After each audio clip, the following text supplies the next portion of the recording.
name is Molly Wheeler. I'm one of the deputy directors of the League of Cities and Towns, joined today by Joseph Anderson, who's a DNR here to talk to us about WUI, wildland fires in Utah, and HB 48. So with that, Joseph, I'll go ahead and before we do that, a couple housekeeping things. One, if you have questions, we're going to answer them at the end of the presentation. So please use the Q&A box to do that. If you enter them in the chat, we'll try to keep an eye out for them, but it's much easier to track and answer in the Q&A box. We will be recording this and posting it on later, and Joseph has agreed to share his slides with us, so those will also be available later. So with all of that said, Joseph, time's yours. Thank you, Molly. I appreciate being here today. I really love talking about wildfire and specifically wildfire prevention. So today we're going to go over wildfire in Utah's communities, and we're going to hit 3 topics. So once again, my name is Joseph Anderson, Cooperative Wildfire System Manager for the state of Utah. And really my role is to forge partnerships between the state and local government to combat the threat of wildfire. What do we do before the fire happens? I've been in the fire service since 2001. This is a lot of hair ago. This is back in, where was I? I was probably in Wyoming at this time, Jackson Hole, fighting a fire up there. And then I really love wildfire, but then I got into the prevention side of things. So here's me in Florida last year doing a prescribed fire in the Disney Preserve in the middle of Orlando. So I really love reducing the threat of wildfire to communities however we can. So education is a big part of this. I appreciate being here. So we're going to look at wildfire, specifically how we tackle suppressing it, the risks, the mitigation, prevention, and preparedness. And then we're going to touch on the cooperative wildfire system, which is really the mechanism to reduce the threat of wildfire at the community level. And finally, we're going to go through House Bill 48, which is really intended as a mechanism to reduce the impact of wildfire at the individual property level. So starting off with wildfire, this is really what we think of when we picture wildfire, huge forest, the blaze, and the heat from this is intense. I'll give you an example. I was driving through the Columbia River Gorge a few years ago with my family, and the freeway goes on the Oregon side, and we got diverted over to the Washington side of the river because there was a major wildfire that was happening in the gorge. And as we got close to the wildfire, we pulled off on the side of the road and went down to the edge of the river. And the river at that point is about a mile wide.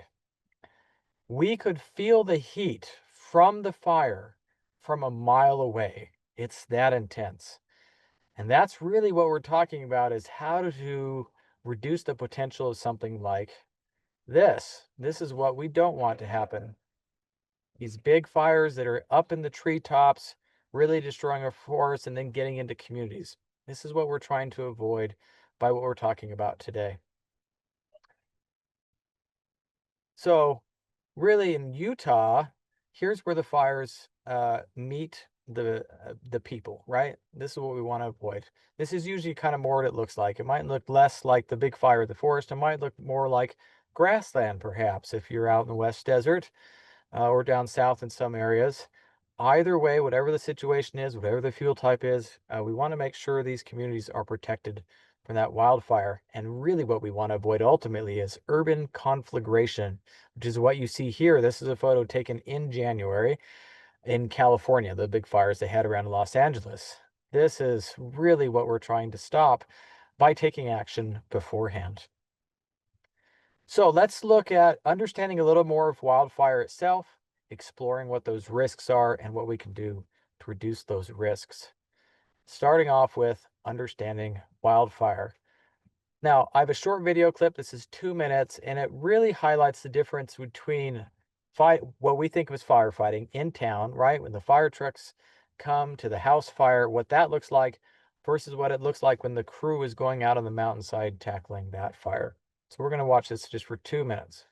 So what are the differences between fighting a wildland fire and an urban fire? Team 12's Brandon Hamilton stopped by Phoenix Fire to discuss everything from the gear to the approach. Wildland and urban firefighting have something in common, both extremely dangerous. However, they are extremely different. The first difference is the approach. For an urban fire, you are on offense. We're going to engage that fire. So we're taking that fire one-on-one. Think about it as hand-to-hand combat. We're going to be aggressive. We're going to kick doors in. We're going to fight that fire at the root of the source. For a wildland fire, you are playing defense. You're so vulnerable out there with nowhere to hide. Slow it down. Look at what we need to do and are we doing the right thing?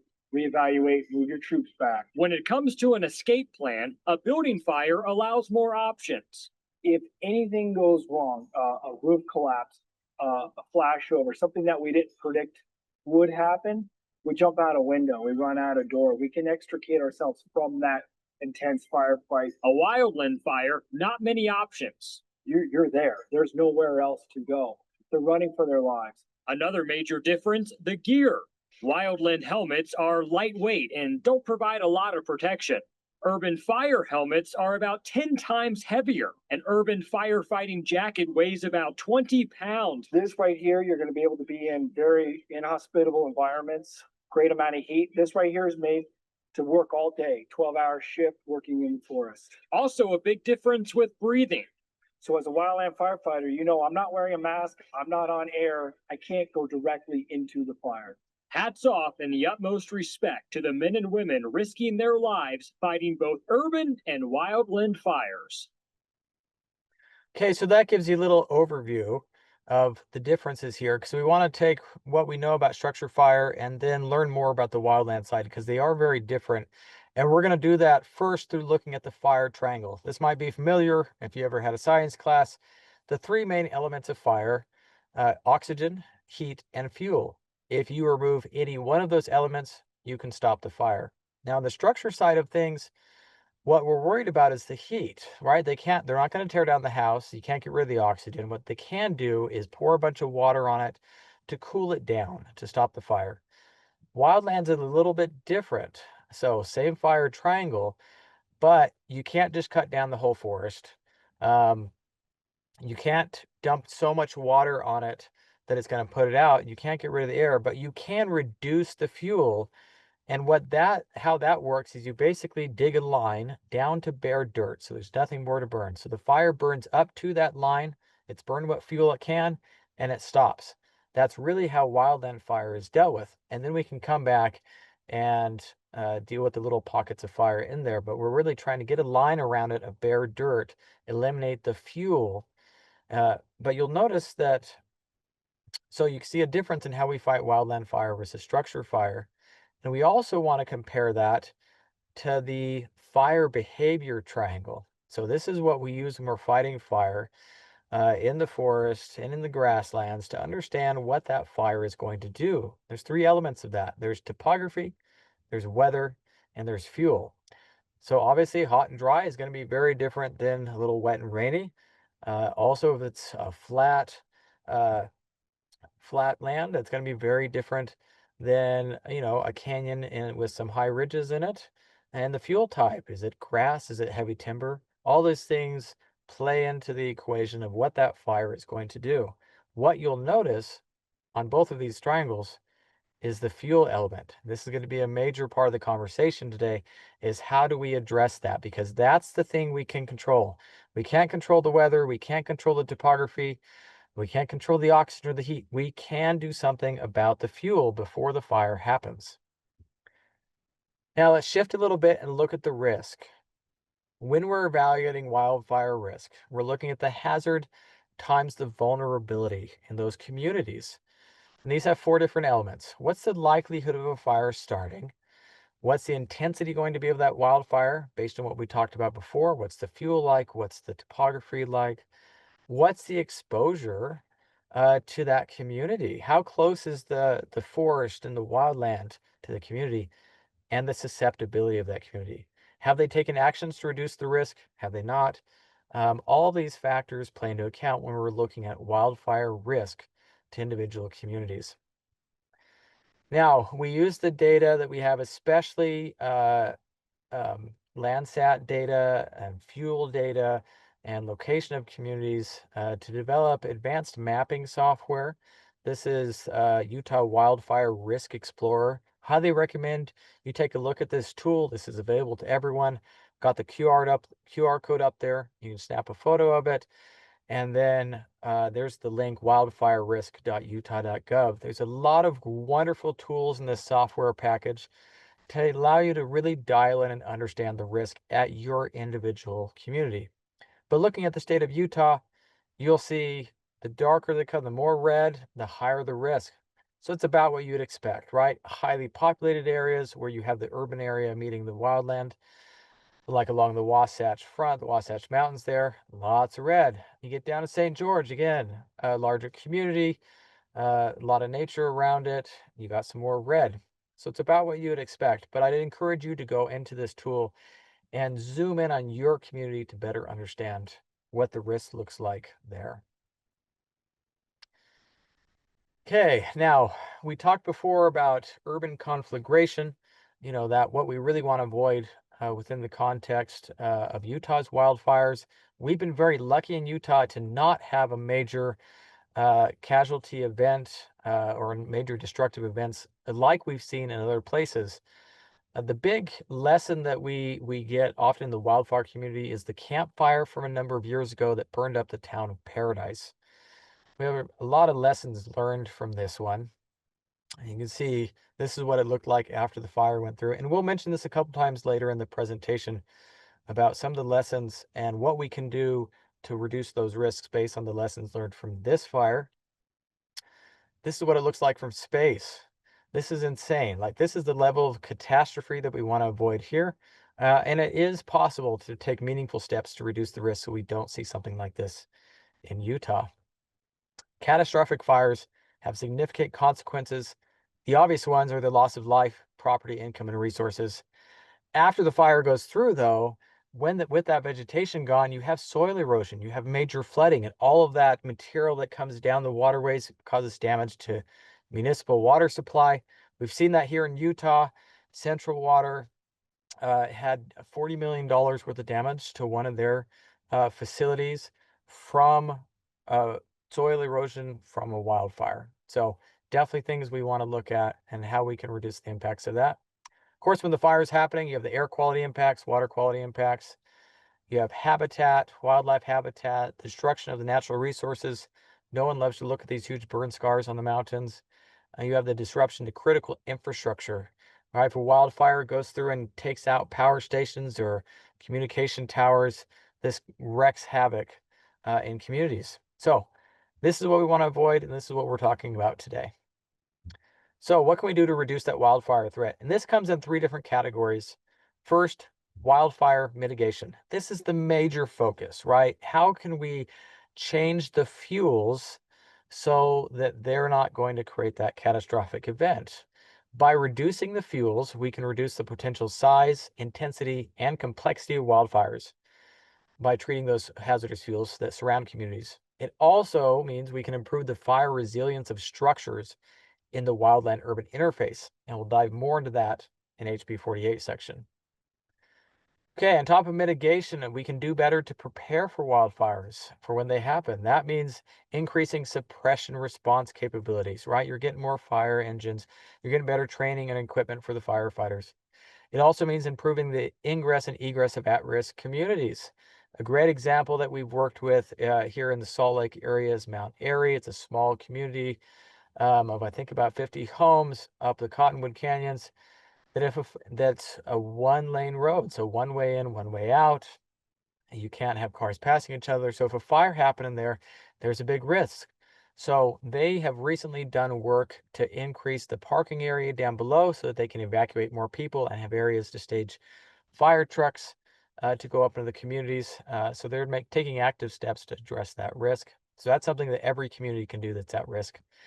And of course, developing emergency plans. How are you going to address the threat once it arrives, including communication and safety? Finally, prevention. This is reducing human-caused wildfires through education and public outreach. You may know that 90% of wildfires nationwide are caused by humans. This can be public infrastructure. We've had major cases of utility companies causing wildfires. This can be kids out playing with fireworks. This is ag fires getting out of control. This is people who have not done normal maintenance on their cars and things falling off and sparking on the road. Road fires are really common. So all of these things cause wildfires, but there's things we can definitely do to educate the public and reduce that. One campaign that is developed within our shop is the Fire Sense campaign. You've probably seen media ads for this, billboards, commercials on your social media for Fire Sense. This has actually been really effective. It's been going about 5 years, and in 5 years, we've reduced human-caused wildfires in the state of Utah by 30%. This is massive, and we want to keep doing that. The more we can do this, the better, because most fires are human-caused, so the more we can reduce that, the better off we all are. So, talked about those 3 areas: mitigation, preparedness, and prevention. That's what we can do to reduce wildfires. So we've learned a little bit about wildfire, explored the risks, and given you tools to go then explore that more minutely, and then what we can do to reduce that risk, kind of from a broad level. Now let's get into the cooperative wildfire system. Again, this is how we collaborate between the state and local governments to address the threat of wildfire at the community level. The intent of the program, again, collaboratively, I keep hitting on this word, reduce the risk of wildfire to people, property, and vital resources. And it's also meant to protect communities from the financial shock of a catastrophic wildfire. Not a lot of municipalities can't afford that $1 million wildfire, so the state assumes that cost on their behalf. And we're going to talk about more about details on this. So it definitely is a great program. So we signed an agreement, and within that agreement, broadly speaking, the state of Utah says, hey, if you have a catastrophic wildfire, a big wildfire, it's gone beyond your ability to manage, give it to us. We'll bring in all the resources, bring in the aircraft, all the firefighters, and we'll pay for all of it. So you're covered. You don't have to worry about it. We're paying the cost. We're bringing in the resources. We're putting out the fire. On the other hand, the municipality or the participating entity, because counties and taxing fire districts can also participate, they agree to, when the fire starts, to jump on it immediately. Like, put your firefighters on the fire as soon as it happens. Try to get it out. You're doing initial attack is what we call it. And then you're also taking action preemptively to reduce that risk. Going back to that mitigation, preparedness, and prevention. So this is what we're working on. So the local entity says, hey, we're going to take action within our community to reduce the threat of wildfire, and we're going to jump on the wildfires when they start. If the fire gets big, we'll give it to the state, and the state's going to take care of it from there. So let's see if you can guess, how much has the state paid on behalf of those local entities, municipalities, counties, and taxing fire districts who signed up to participate in the program? So this number is from 2017 when the program started through the last year we have full data for 2024. All of the fires that have been given to the state and that we have paid for on behalf of local entities totals up to over $81 million. It's a big chunk of change. This number does not include how much it costs to fight fire on state land. It does not include federal land, and it does not include that initial attack that the local entity is responsible for. This is just what the state has paid for the local entity that participates. So we want to make sure that really the intent of the program is being met, that $81 million is worth it, that the communities that participate are really reducing their threat of wildfire. Okay, let's look a little bit more about what this agreement entails. When we sign an agreement between the state and the municipality, first off, we agree to have a CWPP. That's your long-term plan to address the threat of wildfire. That's a collaborative process between the state, the municipality, and the fire department to look at what the risks are and what we can do over the long term, 5 to 10 years, to address that. Each year, the state calculates what the risk is to the communities and what the historic fires have cost, what burden the state has taken on essentially on behalf of the local entity.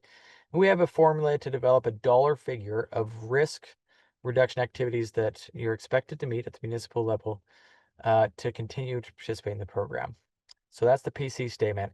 And on there is you're supposed to put a plan of what you expect to do that year to meet that dollar figure in risk reduction activities, mitigation, prevention, preparedness.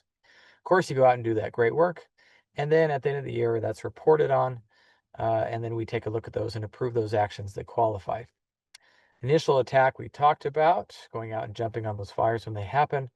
Cost recovery. This is when a human or an organization causes a wildfire, we take legal action. So the local participating entity, the municipality, is required to pursue cost recovery legal action against whoever caused that wildfire. And adopting and implementing the WUI code. And this goes into House Bill 48, which we'll talk about. And if it's a county, the county must have a county fire warden. And that county fire warden is a split position between forestry, fire, state lands, and the county, but it also serves all the municipalities and local fire departments as a part of that responsibility. Okay, so that's the agreement. Now, what does it look like in practice to participate in the program? That means having your long-term plan, your CWPP. That means each year putting in your implementation plan, what you're going to do that year to reduce the risk. That should draw from the CWPP, your long-term plan. Go out and do that great work, and that should draw from the PC statement, right? You had your plan on the PC statement for that year, you go and do the plan.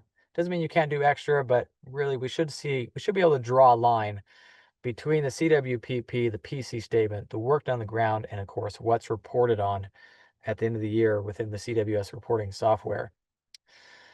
So the PC statement, let me mention this really quick. This is what it looks like on the calculation. You'll see the wildfire risk assessment. This is outlined an administrative rule. There's a cost per acre on the medium risk of wildfire and a high risk of wildfire. And that's by county, and municipality has a different dollar figure. We adjust that for inflation and we calculate that out to see what the cost is based on the actual risk of those acres. You know, looking at the terrain and the vegetation, how close it is to communities, all the things we talked about in the risk section. Then we also look at the historic fire cost average. So these are the costs that the state has assumed on the municipality's behalf. So this is ignoring federal, ignoring state, ignoring your initial attack. Just what has the state assumed on your behalf to fight these fires? And this is all added up and calculated, adjusted for inflation, and it spits out a number.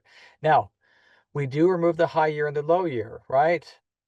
We can't control the weather. Sometimes there's just a terrible weather year. Things happen, so you might have big fires, even if you've done all great work. We understand that. So we're going to kick out that high year, and we're going to kick out the lowest year with that. And so you're averaging 8 numbers, even though we're looking at 10 years. Okay, so that number goes on the statement, and then then this is the part that's filled out by the municipality. You have your proposed action. What do you expect to accomplish this year to meet that dollar figure? You're going to reduce the hazardous fuels in this area. You're going to buy new, fire equipment for your firefighters. You're going to do more training, all these kind of things you'll put on this, what you expect to accomplish.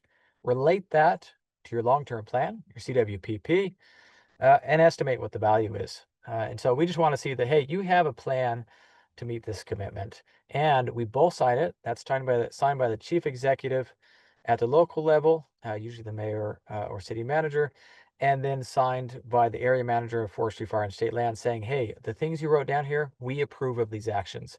So when you go and do them, you have the green light. These will all count.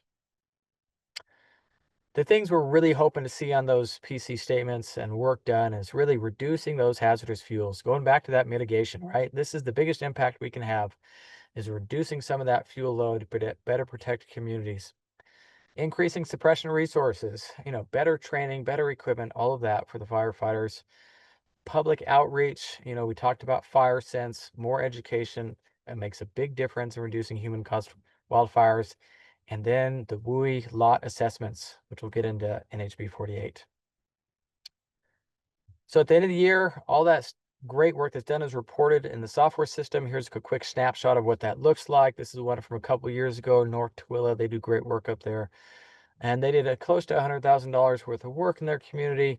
And you can see the purple is mitigation. Over 50% of that was mitigation work. They treated over 40,000 acres. They did great work. But they also did preparedness and prevention. So they're hitting all the categories and they're doing awesome. So that's what we really love to see on the reporting side of things.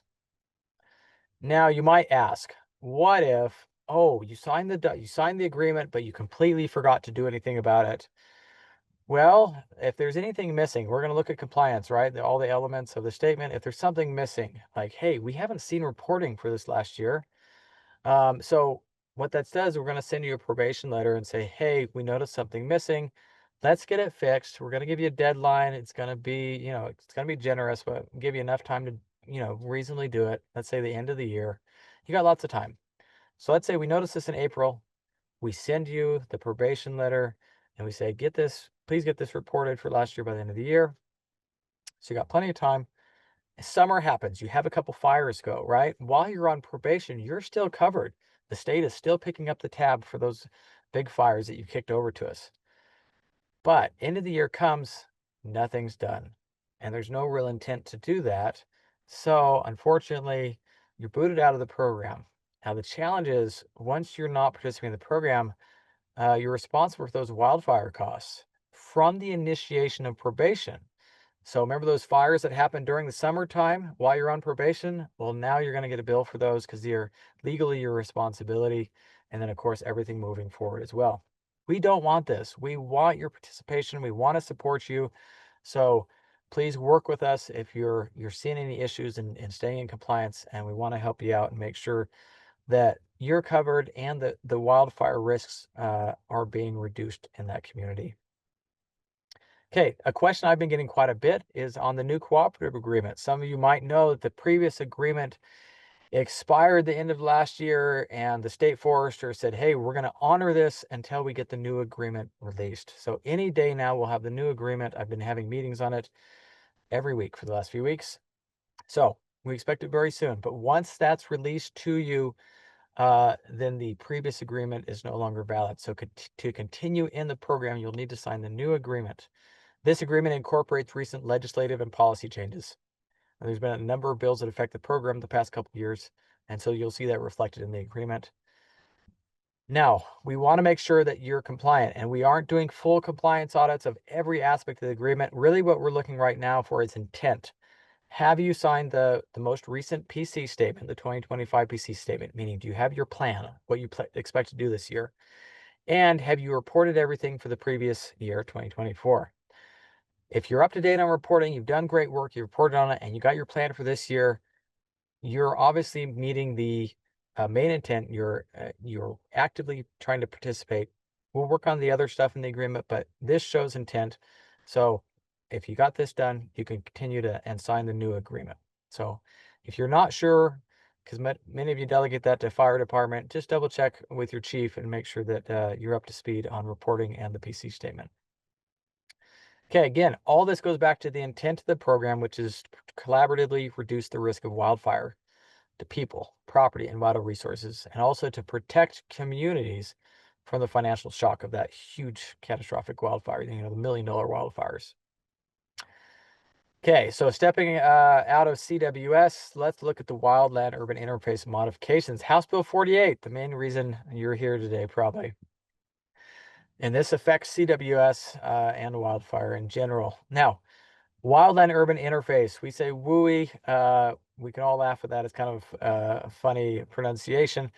But this is really the zone where structures and other human development meets or intermingles with undeveloped wildland. So here's a good example. You got your dense urban environment. Think, Salt Lake County area. And then you have your forest and your mountains up there. You don't have structures up there generally. And then the WUI is where that meets. It's all little communities that go up into these canyons and kind of at the edge of the forest there. That's your wildland urban interface. And this is what the bill really addresses, is that area and that area alone. Okay, but let's step back in time to last year, because this affects what we're talking about today. Last year, there was House Bill 437 that asked the state of Utah, Forestry, Fire, and State Lands, to develop a high-risk WUI map. So we looked at fire likelihood, we looked at fire intensity and amber load to create the structure exposure score. And this is accessible, right? wildfirerisk.utah.gov. You can look at this structure exposure score. This is one of the layers in that tool, and you can see what it looks like in your community. I'd really encourage you to do that. So the high risk WUI, because WUI is kind of more of a broader term, right? But the high risk WUI, we identified as where that structure exposure score is 7 to 10. So it's a 1 through 10 scale. So 7 and above on structure exposure score, where you have the most likelihood, the most intensity, and the most potential of ember load. That's what we're looking at for high risk WUI. And then we compare that data with the structure density to develop a model of what homes would sit in that. So here you got a map. The left-hand side, you'll see kind of what these boundary lines, what that structure exposure score of 7 and above would look like with a density of structures of, if you have 2 or more structures within 250 meters. So you combine that with the structure exposure score, and this will give you your high risk WUI. This is based on the study we did last year. You can see the dark red of where that would hit within this general Salt Lake Wasatch area.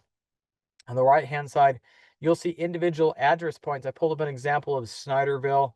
The white's not really at risk, but then as you get into the pink and the red and the dark maroon and the burgundy, that's all going to be your high risk. And it's pretty obvious looking at it, right? The more you get up into the mountains, into the hills, into the wildland, into the dense vegetation, you're going to be at much higher risk.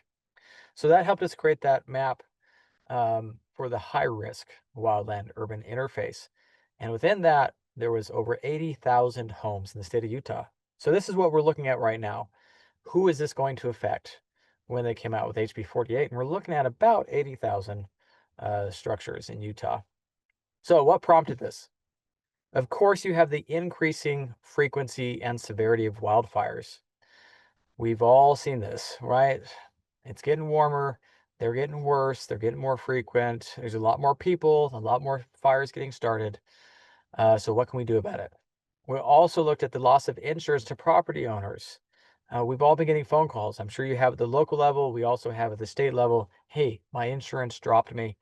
What can I do about this? And then these same individuals are saying, hey, I want to reduce my wildfire risk to my property. Can you come out and check out the property? Can you do a lot assessment? Of course. And then there's the financial impact, right? We want to reduce that cost to taxpayers. And so we need to really take a look at how we can reduce the threat of wildfire overall to reduce the financial impact to taxpayers. And finally, need for public awareness around wildfire mitigation. As communities, you might know this, but maybe it hasn't filtered down to the individual property owner. So this helps with some of that. There's 4 main things that HB 48 covers. So I'm going to save you a little bit of time for you reading the bill. Mainly, this is what we're looking at. First off, Forestry, Fire, and State Lands is tasked with creating that high-risk WUI boundary. So that study we did last year, we need to refine that and make sure it's really accurate as we push to implement it. So that's what we're working on right now, is trying to refine that mapping to make sure it's as accurate as possible before this is pushed out statewide. Properties within that boundary, they'll be assessed a fee. Do I know what that fee is yet? I don't. I know that's a question everybody has. We're working to develop that right now, and we'll work with you on that. But that's part of the process in figuring out how to implement this law. Again, Forestry, Fire, and State Lands didn't create this law. We're just tasked with implementation, just like you. And then the lot assessments that are performed within that high-risk WUI boundary, they'll use a triage scale, classification 1, 2, and 3. High, medium, low. That tell us how much is that individual property at risk when a wildfire comes through, and what can that property owner do to reduce that risk within their lot. Counties and municipalities must adopt and enforce the WUI code, and part of that means they have to draw that boundary line. And we'll talk more about all of this. Okay, first off, the WUI code. Now, the WUI code only applies within the WUI boundary. Now, this is separate from the Forestry, Fire, and State Lands high-risk WUI boundary that we're developing. This is your local WUI boundary that you draw on the map. This is code enforcement. So you're going to draw a broader WUI map, right? The high risk is going to be a small portion of the WUI, but you're going to draw a broader WUI map. Where do we want to enforce that code? Where are properties going to be developed, where structures are going to be placed? They're going to be at risk for wildfire. You draw that map. Here's where we're going to enforce the WUI code. Right now, the minimum WUI code standard that's required is the 2006 Utah WUI code. This is taken from the 2003 international version that a bunch of amendments were put on specific to Utah. And so Utah is utilizing this specific 2006 version of the WUI code. Fire officials are the ones who review the code itself. But when it comes to actually enforcing the code, that's at the local level. So the local building officials, your planning and zoning, they're the ones assuring that new construction is compliant with the WUI code. Let's look at the fees. So properties within the high-risk WUI boundary, that's the one that Forestry, Fire, and State Lands is developing, that map boundary line. They're the ones who are going to have a fee assigned to them. That fee is collected by the county. And the individual lot assessments may result in lower fees. So we're going to have tiered fees, right? Everyone starts at the highest risk, and then if they get assessed and they drop down, like, ooh, actually, they've done a lot of work, we're going to drop them down to low. This looks great. That'll be a lower fee. The counties are the one collecting the fee. They keep a portion to cover their administrative costs, and they pass on the rest to Forestry, Fire, and State Lands to cover our administrative costs.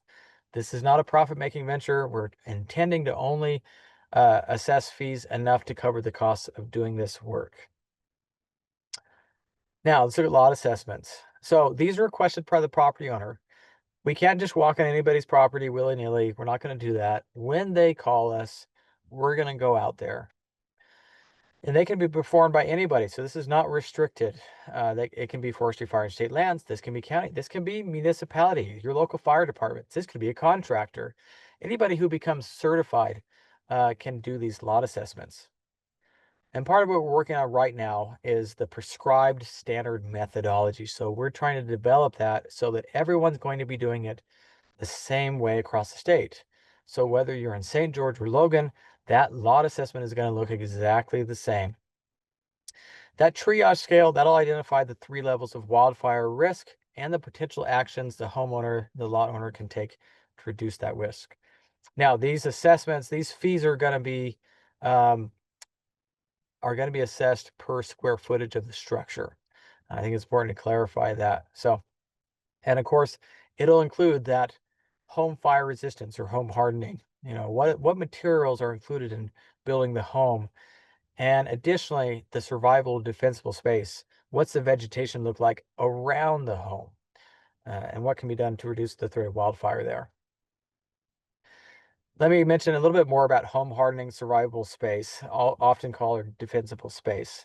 So home hardening, you're looking at the individual structure, those materials. Is it a wood roof? Is it a metal roof? Is the fence vinyl, wood, metal? What's right around the home? Do you have a bunch of shrubbery touching the house, or do you have, gravel and rocks? What are the things that are going to light the house on fire? Do you remember that campfire example that we mentioned earlier down in California that destroyed paradise? Here's an interesting fact about that fire. As the fire moved through the town, the fire trucks were following right on the heels of that flame front. And as the flame passed through the town, the homes were not catching on fire. And so the fire trucks kept going, chasing that fire, right? Homes are still standing, we're good. They kept driving to chase that fire. About 30 minutes later, the home started burning. But why? It wasn't the flame front. It was the ember load. Embers cause 90% of structure ignition. We're really worried about the embers, firebrands, that flame falling from the sky on the houses, getting into the gutters and the vents and around the shrubbery surrounding the home. That's what's going to catch the structure on fire. That's really what we're worried about. So that immediate zone, that 0 to 5 feet around the home, is really impactful. So everything we can do to reduce the potential of an ember igniting something in that immediate zone is really important. And then we have the intermediate zone, that 5 to 30 feet. That's where we're making sure, the trees and the shrubbery and the grass, everything's trimmed and looks nice. We're not going to have ladder fuels that allow that fire to go from the ground and travel up into the treetops. Things are spaced apart so you don't get a hot fire in the treetop starting the next tree on fire, right? So you have a little more spacing. Things are trimmed up pretty well. And then you have your extended zone. That's 30 to 100 feet, where you can have a lot more vegetation, but you still have some, thinned out a little bit. You still have things taken care of, but it can be a little more dense than in the intermediate zone, but still still something the fire's not going to really overwhelm. So that's home hardening and survivable or defensible space. That's what we're looking at in a lot assessment, is these kind of details. One great resource I'd point you to is Firewise USA. You may be familiar with this. This has a lot of great education on home hardening and defensible space. I highly encourage you to share this with your community and your residents, because they can use this information to really get a jump start on this. And I'll leave this up for just a second so you can scan that code.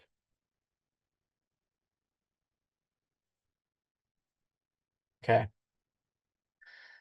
Property insurers. So this does address insurance companies. It might not have everything we would like to see, but it's legislation. We do what we can. So this requires insurers to use the high-risk WUI boundary map, the one we're working on right now. Doesn't restrict them from using other data, but if they're drawing a line in the sand that this is high risk, that has to be our map. So that should help, because right now we're seeing insurance companies saying homes are in high risk. They're way into the urban area, and it doesn't really make sense. They might just be using zip codes. So this should help kind of restrict what that boundary line is. Also, when we go out and do lot assessments, that triage classification level, that high, medium, low that we're going to assess the property with, that will be shared with property insurers. We're not going to share the details of the assessment. That includes, building materials and vegetation. We're not going to share the details with insurers, just that, 1, 2, or 3 classification level. And if the insurers are going to raise rates or drop coverage, then they have to provide transparency when they do that. What that looks like in practice, I can't really tell you. This is just what the bill says. So hopefully this helps. Now, the impact to the individual homeowner, of course, they're going to get those fees. They're going to see that on their taxes. And they have the option to request lot assessments. I would encourage them to do that. So you're probably going to be getting phone calls on that as soon as we get hit with those fees. And then they can ask for resources from landowner or from counties and forestry, fire, and state lands. And now what those resources are, that's kind of a question mark. Education is an easy one. We have lots of education available, but this bill did not come with any funding. So we don't have a pot of money to hand out, unfortunately, for them to do this work. That doesn't mean there's not grants and other funding available that we can point them to. But mainly, I think right now we're looking at education for resources. Municipal and county. So what does implementation look like on your side? The big one is adopting the WUI code by January 1. And of course, with that, you'll have to create the map of where that WUI code will be applied, your general WUI boundary line. Here's a great example from Sandy City. You can see they have it outlined in red what that boundary line is of the WUI, and that's where the WUI code will be enforced. And it makes a lot of sense. Where if you've been through there, they have it up in the foothills and along the drainage there, Dry Creek. So it makes a lot of sense where they've placed their WUI boundary. And of course, once it's implemented, you got to enforce it, of course. Make sure that people are following that. And that comes down to, building officials, planning and zoning. Additionally, if the WUI code is updated, remember we're looking at the 2006 one right now, so hopefully we'll get a more current one soon. We're really working hard on that, cooperating with state fire marshals, state chiefs, and all these organizations to make sure that we can get an updated WUI code. Once that happens, the local municipality and county is required to adopt the latest WUI code within 2 years of any update. So keep an eye out for that. Of course, it's a collaboration on performing these lot assessments. That'll be outlined by agreement. Once we write the administrative rules, we'll also have an agreement to outline specifically who's doing what with lot assessments. That's probably going to vary by location in the state and by capability. And of course, you can provide resources to landowners. Now, the county, and I know this is League of Cities and Towns, but the county does have some specific things they're doing.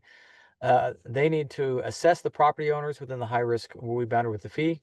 Forestry, Fire, and State Land sets the fee, but it's assessed by the county and collected by the county. County retains the portion that they need to cover their administrative costs. Like if they're going out and doing a bunch of lot assessments, they want to collect a portion of that fee to pay for that.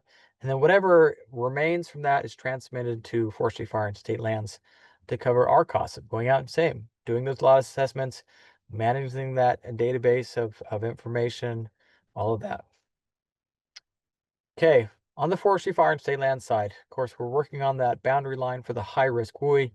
We're establishing the rate structure of those fees, creating a program for the lot assessors, those individuals going out and doing the lot assessments to evaluate and classify the properties.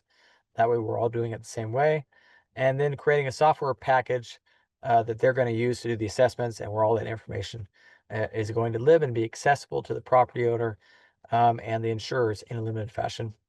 And of course, writing the administrative rules. So Minister rules, this is everything we talked about, essentially, that we have to write rules on. The fees, the boundary lines, the training and certification, how we're communicating between, counties and division, resources that we're providing, all this stuff is what we're writing rules on. And and I'll mention here kind of what the timeline is going to be like. Right now, we're just getting broad overviews, right? We're talking to everybody about what we're working on, what the impacts of this bill are. And we're starting to write some of these rules. As we get a draft developed, we'll have some public open houses in early fall where we're going to invite you to participate and review these administrative rules and provide your feedback. Once we've gotten everybody's feedback, we'll finalize those rules later in the fall, and then we'll publish them. And when we publish them, there's a 30-day comment period, so anybody from the public can comment on it.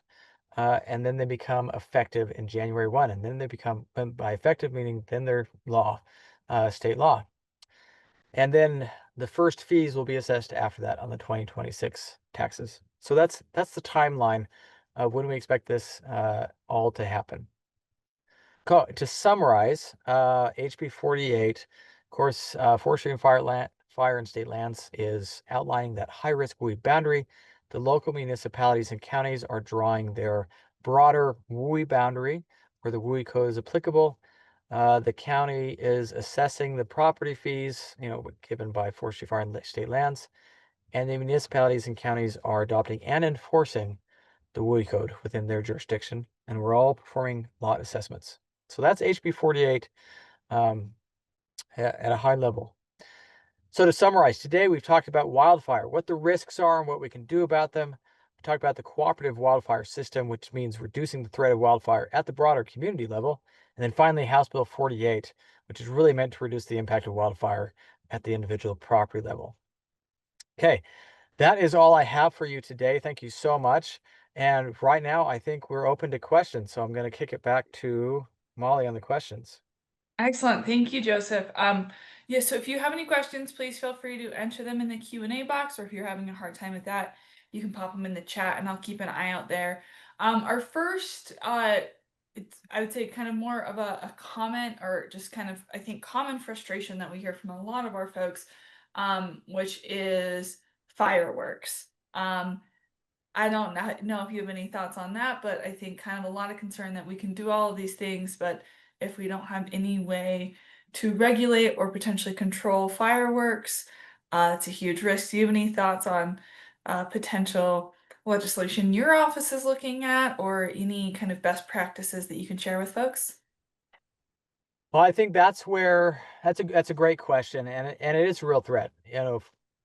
We have our county fire wards at 4th of July, the 24th, are out driving around just like your fire departments are, watching out for fireworks. So they're up all night doing that. It's definitely a concern. And fireworks are a major cause they're in the top 5 of ways that humans cause wildfires in the state of Utah. What can be done about it? Of course, at the local level, that's, drawing your boundary where you don't allow fireworks. So that's going to be a big part of it. I would encourage that. And then enforcing that, of course. At the state level, we don't have any legislation on that. But again, as an agency, we're not the one pushing legislation. We're on the implementation side. So I would really encourage you to look at your state representatives that are in the legislature making the laws, if you're interested in pushing that. So yeah, great question. All right, next question. We have some cities that are a part of kind of interagency agreements. So are the agreements signed within each individual city, or is it signed off with the agency for an interlocal agreement? That's a great question. So I want to differentiate between interlocal agreements and the cooperative agreement. The cooperative agreement is between the state of Utah and the municipality in order to make sure that the state is covering catastrophic wildfires, the big wildfires, the cost of management of those, and the local municipality is taking action to reduce the wildfire risk. That's different than interlocal agreements of how we're going to cooperate together to suppress a wildfire. So that's managed at the local level. The state is not involved in those interlocal agreements. You know, a city is going to agree with another city that, hey, we're going to all play in the same sandbox. We're right next to each other. We're going to help each other out. That's just the local level. We're not involved in that. So, but we do have some cities where, let's say, Joseph City and Molly City collectively have a fire department. So would that agreement with the state be between our collective fire department or between my city and the state and your city and the state? It's between the city and the state. So however you've delegated fire suppression responsibilities is outside the scope of CWS. So those are two different things. So the municipality is the one that has statutory responsibility for wildfire suppression. Now you can execute that in a variety of ways. You know, you can have your own fire department, you can share a fire department, you can be part of a fire district. There's a variety of ways you can execute that responsibility. But because that responsibility sits at the municipal level, that's why we have to have an agreement at the municipal level. Also, when a wildfire happens, if there is no cooperative agreement in place to participate in CWS, then at the close of the fire, when we're negotiating with all the jurisdictions on the cost of the wildfire, all the costs the state has incurred on behalf of the local participating entity, that would be billed to the municipality. We don't bill a fire department. We bill the one that is statutorily responsible for those costs, which is the municipality. So again, that's why we have the agreement with the municipality, because it's a lot of this is financial, right? Perfect, thank you. What is the requirement to become certified to perform these inspections? I don't know. So that's the short answer. The long answer is we're developing that program right now. This law was just pushed out a couple months ago. This isn't something we have in place. We haven't, you know, it's not an established program. We have to develop this. So we're actively working on what that certification looks like. We'll have to develop, you know, a certification tool or exam or training program. So the whole team here is working on that right now. We have, gosh, about 15 people working on this project right now of implementing this law. So we'll figure it out. Until then, you know, keep doing the great work you're doing, but the lot assessments for the high risk WUI, for HB 48, those won't be effective until after January 1, 2026, once we have a certification standard and everyone can sign up with that. Awesome, thank you. One question is, can we use this presentation as training material for our commissions and councils during the adoption process? Is this something you want to empower communities with? Is this something your team is gearing up to go out and meet with councils? What's your insight there? Yes, and yes. I would encourage you to share this. The more education, the better. Repetition is also very good when we're talking about some of these things. So I'll share it out. You're welcome to share it with whoever you want. Reach out to me with any questions, concerns, absolutely. In addition to that, in the fall, expect us to be coming out to your counties and communities to meet with you in person to discuss the details of this as we're looking at the administrative rules and how we're going to implement this and how we're going to cooperate. Because this, again, this is a collaborative effort on HB 48 and CWS. So we want to make sure we're on the same page. So we're going to be coming out individually to meet with you guys as communities to discuss how we're going to tackle this project together. Awesome. All right, our next question, does a city and or county need to have a declaration of disaster to receive payment from these fires? No. So that's a bit outside the scope. Declaration of disaster, that can do if you're looking for like an FMAG, which is when FEMA steps in and pays for a bunch of the fire. That's outside the scope of CWS, and that's a little bit more on the rare side. On the CWS side, if you have a fire So all these fires are really common, right? The local entity, the local fire station run out there and they tackle the fire and they're working all day and they just don't have enough resources. And at the end of the day, they call the state, through dispatch. They say, okay, we're going to pass it to you. We're going to delegate the fire to you. At the point of delegation, it becomes the state's responsibility. And that's when we're bringing in all the additional resources and we're paying for everything. So this has nothing to do with any disaster. Just like when you've exceeded initial attack, and then you give the fire to us, and we jump on it and we cover everything. So two different things. Awesome, thank you. Okay, next question. Should the CWPP have the same planning objectives with the county's pre-disaster mitigation plan? That's a great question. I would say there's no should. It's great to have some alignment in all these plans, but there's no should, because your county plan is usually going to be a broader plan. It might be an all hazard to envelop a lot more things, and it might not be as specific to the community. So the community does need to outline specific things they're going to do, and that might not be mentioned in the broader county plan. That's okay. Also, when it comes to CWPPs, some towns, you might not have a staff or a lot of people who can tackle this. You might have very few residents in the town, a low wildfire risk. It might be beneficial to combine efforts with communities in the surrounding area. So you can have a CWPP that encompasses multiple cities and towns, as long as it mentions the wildfire risk particular to each community. You can have one document that covers multiple entities. And I actually recommend that for a lot of the smaller entities, especially if they have a lower risk. Perfect, thank you. Okay, next one. Who is the point of contact at Forestry, Fire, and State Lands for coordinating a municipality's WUI zone map? That's a great question. I would say for right now, go ahead and reach out to me personally, and I can help coordinate that. So when we're looking at the WUI map, look at that tool I showed you, the Utah Wildfire Risk Explorer map, and hone that in on your local community. And that can give you kind of broad strokes of what that looks like.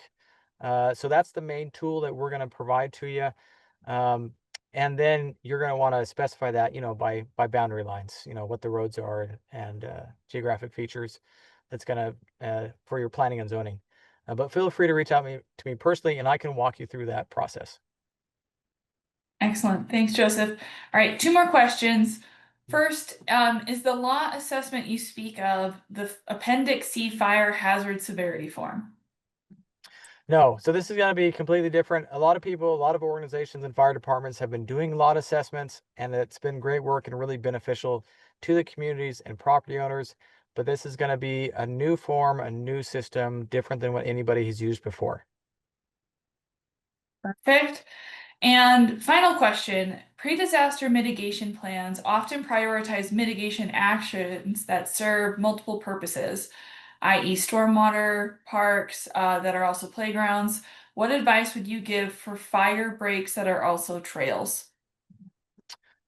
No, this can be a great tool. So yeah, and this is a way to really kind of kill two birds with one stone. Fire breaks that are trails definitely qualify. That can be a great mitigation thing, like especially if you have the tree line above the trail cleared and you have lower vegetation next to the trail. This can be a great tool to stop a fire. So yeah, trails are great, all those kind of things. So if you can hit two birds with one stone with some of these projects, we love that. It doesn't just have to be, hey, we're putting a line in the dirt just for wildfire.